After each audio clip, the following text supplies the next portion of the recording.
बारी शेखर बिहारी। नेताओं के दावे यानी चुनावी इश्तिहार, वोट की मंडी में प्रचार ही प्रचार। हर कोई कुछ न कुछ बेच रिया है, कोई सपने दिखा रिया है, कोई डर की आंच पे चुनावी रोटी पका रिया है। थोड़ी देर के लिए भूल जाइए ये लंबे चौड़े चुनावी वादे, बस जी को बहलाने के लिए देखिए तरह तरह के तमाशे। न एनडीए न महागठबंधन, चुनावी मनोरंजन ओनली विद शेखर सुमन। स्वागत है आप सभी का अब की बारी शेखर बिहारी।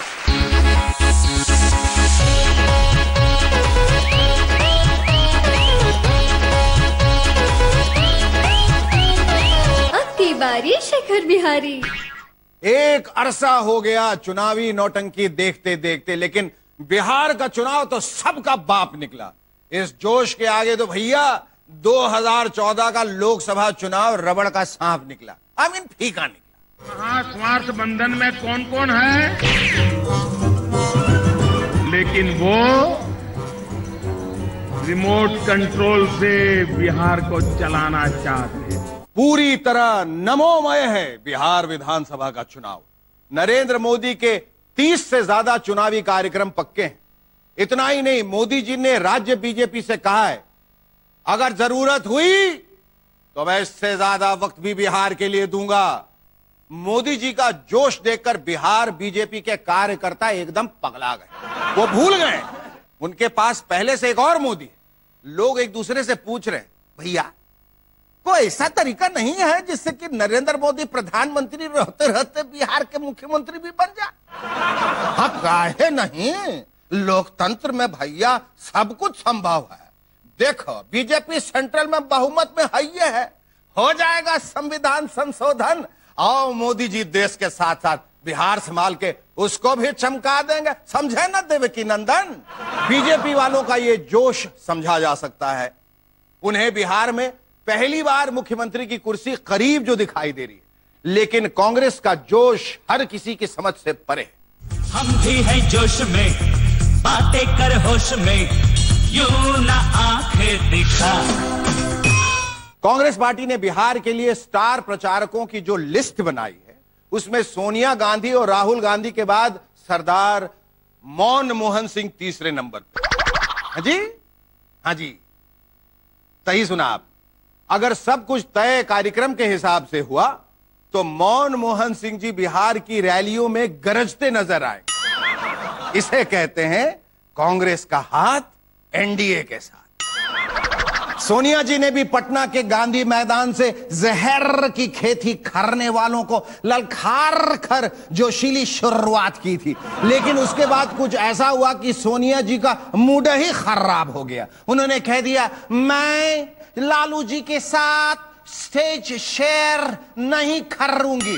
लालू जी भी बमक गए, बोले तजाइए मत कीजिए, हमका कहा है, हम अकेला ही काफी हैं, हम किसी के गर्जों है का। सोनिया गांधी जी का रैली हो रहा है, क्या आप साथ में जाएंगे मंच पे? हम अलग अलग जाएंगे, अलग अलग जाएंगे, अलग अलग जाएंगे। যদি তোর ডাক শুনে কেউ না আসে তবে একলা চলো রে, একলা चलो, একলা चलो, একলা चलो, একলা चलो रे। लिहाजा सोनिया जी एकला चल रही हैं बिहार के चुनाव में।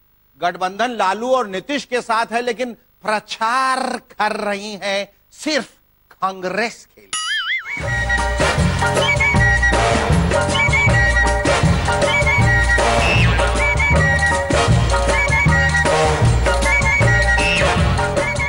मोदी सरकार अपना एक चौथाई समय खत्म कर चुकी है, लेकिन अभी तक शोबाजी के अलावा क्या किया है?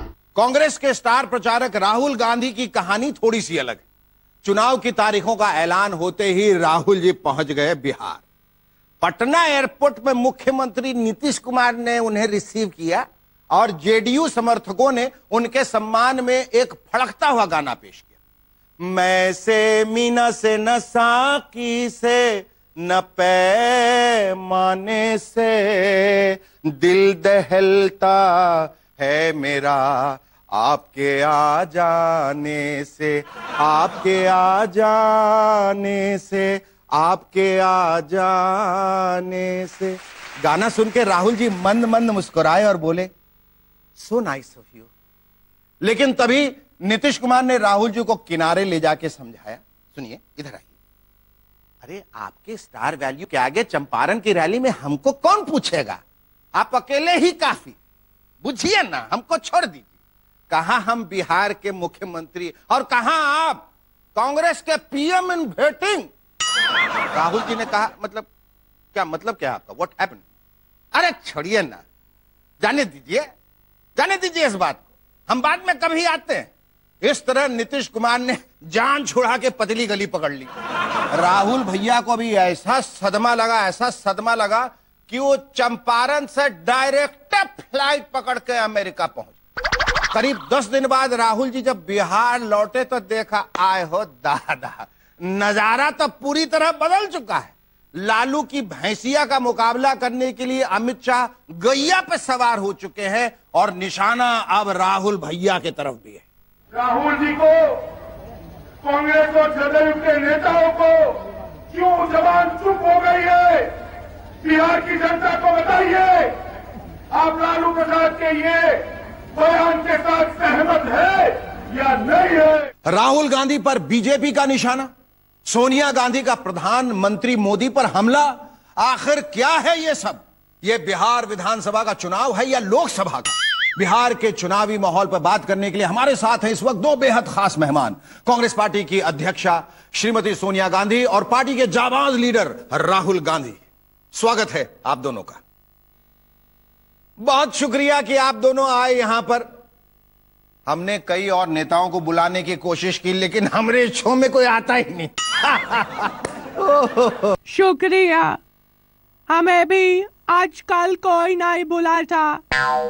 मेरा मतलब डरते हैं हमसे सब, स्पेशली बीजेपी वाले। लेकिन मैंने तो सुना है आपसे आपके अपने महागठबंधन वाले भी डरते हैं, इसलिए नीतीश जी आप लोगों के साथ कोई रैली नहीं करना चाहते। ये बिल्कुल कोई बकवास है। महागठबंधन में हम सब साथ साथ हैं। नीतीश एक जिम्मेदार मुख्यमंत्री है, उन्हें लॉ एंड ऑर्डर भी देखना है। अगर हम रैली में साथ होंगे तो इतने लोग आ जाएंगे कि पुलिस भीड़ संभाल नहीं पाएगी।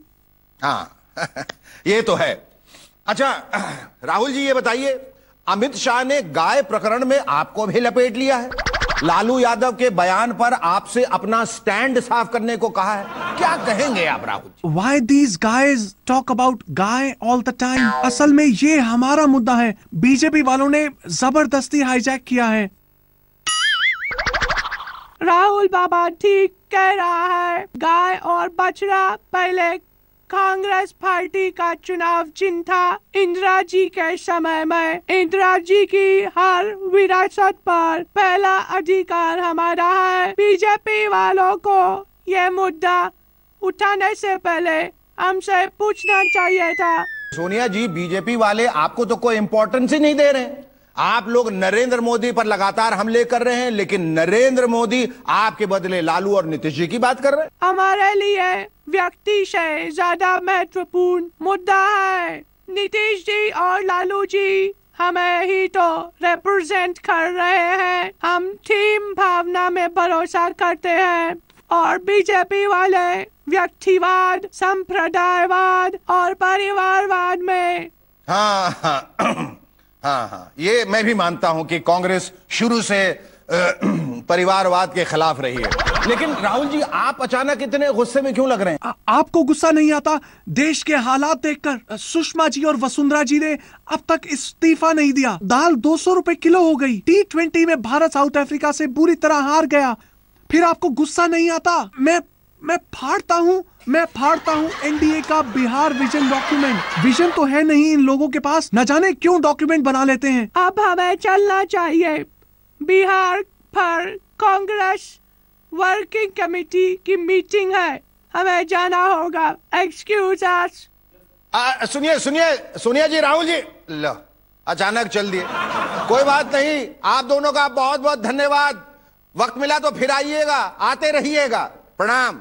महागठबंधन का नारा है बिहार में बहार हो, नीतीश कुमार हो। का बिहार में बहार हो, नीतीश कुमार हो। नीतीश जी अगले टर्म में होंगे या नहीं ये तो पता नहीं, लेकिन महागठबंधन के उम्मीदवारों के चुनावी कार्यक्रमों में और उनकी महफिलों में बहार ही बहार। वाल्मीकि नगर से पूर्व सांसद और जेडीयू उम्मीदवार वैद्यनाथ प्रसाद महतो की ऐसी ही एक महफिल को लेकर चुनाव आयोग सख्त हो गया। महतो जी ने कार्यकर्ताओं के मनोरंजन के लिए लौंडा नाच करवाया। लौंडा नाच बुझे कि नहीं? अरे वही नाच जिसमें लड़का सब लड़की बन के नाचता है। अरे जो लालू जी हर साल होली पे अपने यहां करवाते हैं। तार बिजली से पतले हमारे पिया, तार बिजली से हमारे पिया। और सासू बता तूने ये क्या किया, सूख कर हो गए हैं छुहारे पिया। तुरंत चुनाव आयोग ने अश्लीलता फैलाने के इल्जाम में महतो जी को नोटिस थमा दिया। इसी तरह जेडीयू के एक और उम्मीदवार का पोल डांसर के साथ बहार लूटता हुआ वीडियो वायरल हुआ। देखल जाए तो नहीं, हमरा के तल्ला जावता। ऐसे जेडीयू के उम्मीदवार अभय कुशवाहा जी अब लजा रहे हैं, कह रहे हैं कि वीडियो तो बहुत पुराना है। ये नाच का इंतजाम अनिल कुमार जी करवाए रहे, जो जीतन राम मांझी की पार्टी के टिकट पर हमरे खिलाफ चुनाव लड़ रहे हैं। अनिल बाबू अपना वाला ठुमका नहीं दिखाए, पर जानबूझ के हमरा वाला वीडियो यूट्यूब में डलवा दिए। महागठबंधन के उम्मीदवारों के खिलाफ इस तरह की साजिश देकर लालू जी बहुत गुस्से में कह रहे, पोलिंग का समय है, तुम सब मीडिया वाला पोल करता रहता है। जरा सा हमरा महागठबंधन का एक गरीब उम्मीदवार पोल डांस का कर लिया तो मुद्दा बनाता है। हम बुझते नहीं हैं, तुम सब पूंजीपति मीडिया वालों का षड्यंत्र है, लेकिन हमारी महान जनता इस षड्यंत्र को बेनकाब कर देगी। अब चलो यहां से, बाहर निकालो इसको, खदेड़ो उसको, रगड़ दो। लालू जी एक जमाने में बिहार की सड़कों का हेमा मालिनी के गाल की तरह चिकना बनाने की बात करते थे। उन्हीं सड़कों पर दौड़ती हेमा मालिनी जी की कार सीधे पहुंची भागलपुर की रैली में। एनडीए का जोर टेक्नोलॉजी पे है, लेकिन भाषण के दौरान माइक्रोवेव फेल हो गया। हेमा जी को इशारों में वोट मांगना पड़ा।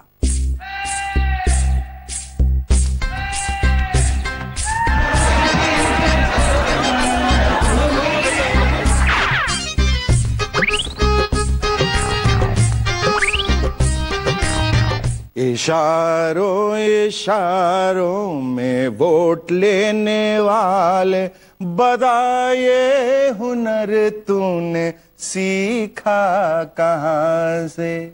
नेताओं को इशारों में बहुत कुछ कहने का हुनर आता है। जीतन राम मांझी ने भी इशारों में बता दिया कि अगर चुनावी अंक गणित का कुछ उलट फेर हुआ तो वो भी मुख्यमंत्री के कुर्सी के लिए अपना दावा ठोक सकते। बिहार के चुनाव की कुछ और खबर के साथ हम लौटेंगे। बताता हूं, एक नजर लगी रामविलास तोरे बंगले पे, जो मैं होता रामविलास तोरा भतीजवा, टिकट मिल जाता हमको तोरे बंगले पे। नजर लगे रामविलास तोरे बंगले पे। बहुत बड़े नेता हैं जैसे कि बाबू रामविलास पासवान। 40 साल से ज्यादा हो गया इनको पॉलिटिक्स में, लेकिन बंगलवा अभी तक नहीं छूटा। बंगलवा अभी तक नहीं छूटा। कभी इस गठबंधन तो कभी उस गठबंधन, कभी सेकुलर सरकार में वजीर तो कभी राष्ट्रवादी गठबंधन में मंत्री। कुर्सी बनी रही, इसलिए बंगलो भी बना रहा है नु। बहुत प्यार है बंगले से, इसलिए पार्टी का चुनाव चिन्ह भी रखे हैं बंगला छा। का रामविलास बाबू। लेकिन उनके बंगले पे आजकल बहुत से लोग नजर गड़ाए बैठे हैं। जीतन राम मांझी की नजर से बचने के लिए रामविलास बाबू ने लेंबू और मरचा टंगवा दिया, लेकिन अपनी पार्टी वालों का क्या करें। जिसको देखिए ससुरा वही बंगला लूटना चाहता है। चुनाव से पहले पासवान जी की लोक जनशक्ति पार्टी में हो गया जबरदस्त घमासान।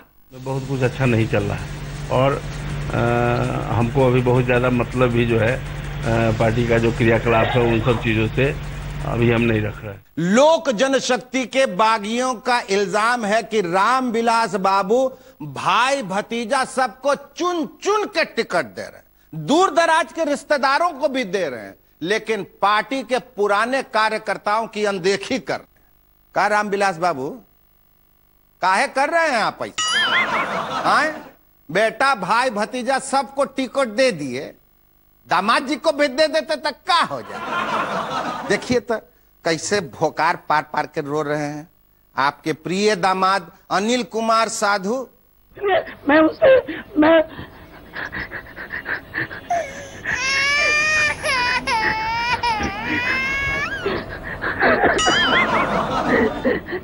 अरे फूट फूट के क्यों रोते प्यारे साधु के प्राण, कितना बदल गया जैसा कि पासवान, कितना बदल गया पासवान। बोल तो हम ऐसा खोलेंगे कि बिहार की जनता आदरणीय पासवान जी को नाम लेना भूल जाएगी। पासवान जी के दामाद रूठे हुए हैं, उधर बाबू जीतन राम मांझी के दामाद भी बागी हो गए। समाजवादी पार्टी के नेता मुलायम सिंह यादव के पोते और लालू प्रसाद यादव के दामाद भी बहुत समझाने बुझाने के बाद बिहार में अपने ससुर के खिलाफ प्रचार न करने को राजी हुए। विश्वस्त सूत्रों से खबर मिली है कि सभी नाराज दामादों की एक खुफिया मीटिंग हुई, जिसमें केजरीवाल की पार्टी आप और जीतन राम मांझी की हम के तर्ज पर एक नई पार्टी दम बनाने का फैसला किया। दम यानी दामाद मोर्चा। राजनीति की यही रीत है, यहां हर कोई चढ़ते सूरज को सलाम करता है। बिहार में किसका सूरज उग रहा है और किसका सूर्यास्त हो रहा है, यह सब बातें बताऊंगा कल फिर इसी वक्त अब की बारी शेखर बिहारी में। आप हमारे फेसबुक पेज को लाइक कर सकते हैं, ट्विटर के जरिए भी आप हम तक पहुंच सकते हैं। फिलहाल मुझे इजाजत दीजिए, देश और दुनिया की खबरों के लिए देखते रहिए आज अब की बारी शेखर बिहारी।